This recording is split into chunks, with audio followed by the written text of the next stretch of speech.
सब कुछ बनाया, उसने इसे सिद्ध बनाया, उसने हमें भी उसके स्वरूप में बनाया।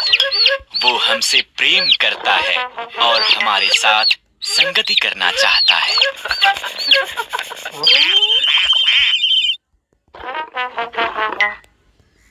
दुख से आदम और हव्वा ने पर पतरस और यूहन्ना मंदिर में गए। एक मनुष्य वहां सुंदर फाटक पर था, जो कभी भी पांव पर नहीं चला था। वो धन के लिए लोगों से भीख मांग रहा था।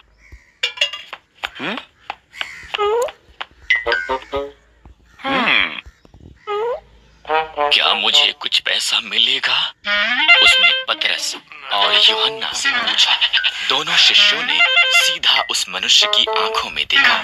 उनके पास कोई पैसा नहीं था, पर उनके पास कुछ उत्तम देने के लिए था।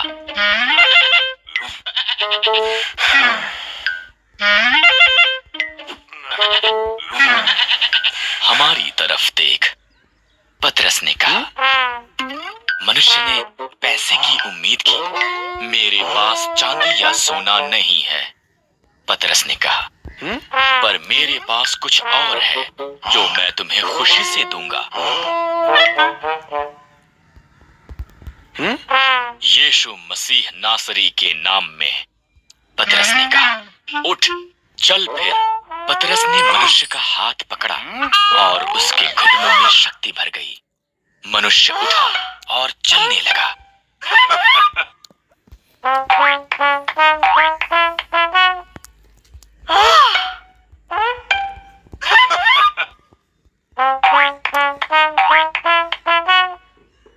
वो पतरस और यूहन्ना के साथ मंदिर के आंगन में गया।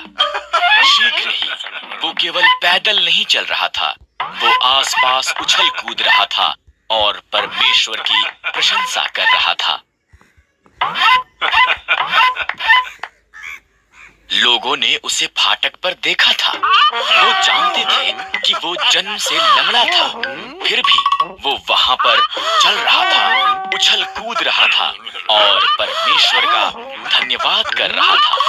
हर कोई आश्चर्यचकित था।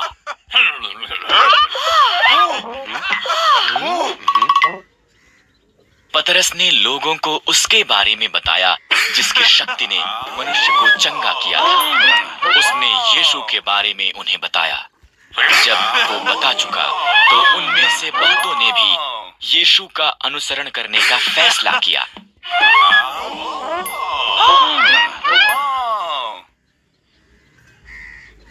एक बार फिर परमेश्वर के लोगों ने उसकी आज्ञा उल्लंघना की। इस तरह परमेश्वर ने फलिश्तियों को 40 सालों तक उन पर राज्य करने दिया।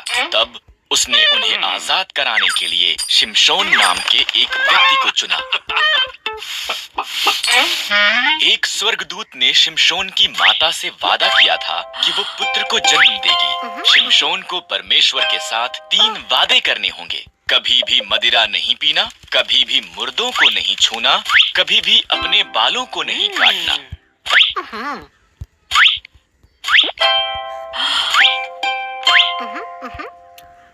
परमेश्वर ने शिमशोन को बहुत शक्तिशाली बनाया। उसने एक सिंह को मार दिया और मधुमक्खियों ने उसकी लाश में शहद बनाया। शिमशोन ने परमेश्वर के साथ उसके वादों में से एक को तोड़ते हुए मरे हुए सिंह को छू लिया, यहाँ तक कि उसने शहद भी खाया। शिमशोन को दलीला नामक एक स्त्री से प्रेम हो गया। फलिश्तियों ने ये बात पता करने के लिए कि क्यों शिमशोन इतना ताकतवर था, उससे बहुत सा धन देने का वादा किया। उसने बार बार इसके बारे में उससे पूछा। अंत में शिमशोन ने दलीला को उसका रहस्य बता दिया। अगर मेरे बाल काट दिए जाएं, तो मेरी ताकत चली जाएगी। इसलिए जब वो सोया हुआ था, दलीला ने एक व्यक्ति को उसके बाल काटने के लिए बुलाया। शिमशोन की ताकत उसमें से चली गई। जब फलिश्ती आए, उन्होंने आसानी से उसे पकड़ लिया। उन्होंने उसे अंधा कर दिया। तब उन्होंने उसे जेल में डाल दिया और भारी चक्की पीसने का काम दिया।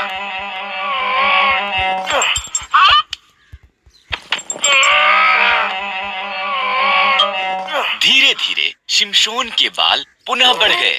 फलिश्ती उसे उनके झूठे देवता दागोन का उसे हराने में धन्यवाद करने के लिए उनके मंदिर में लाए। शिमशोन ने परमेश्वर से कहा कि एक अंतिम बार उसे ताकतवर बना दे। शिमशोन दो खंभों के बीच खड़ा हुआ और उन्हें धक्का मारा।